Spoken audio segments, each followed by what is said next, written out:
ما یه الگو داریم تو کریپتو که اول قیمت میاد اینجا یک گره رو ایجاد میکنه و بعد میاد از بالا نقدینگی جمع میکنه و بعد میریزه، یکم دوباره اینجا بیس میزنه و در نهایت باز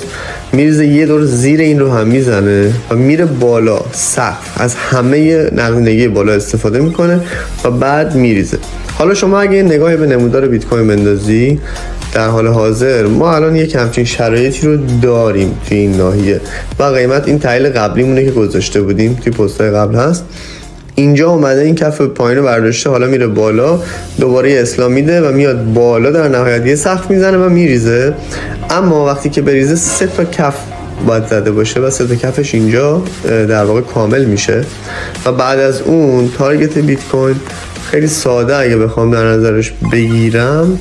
میتونه توی این نواحی باشه که آره اینجا مشخص کردیم. اگه یه خورده بکشیم بالاتر 112,000 تا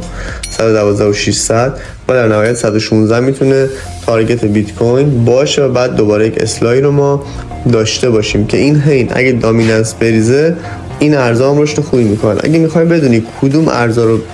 بخری و سود بیشتری رو توی این رشد ببری، چنلمو سابسکرایب کن.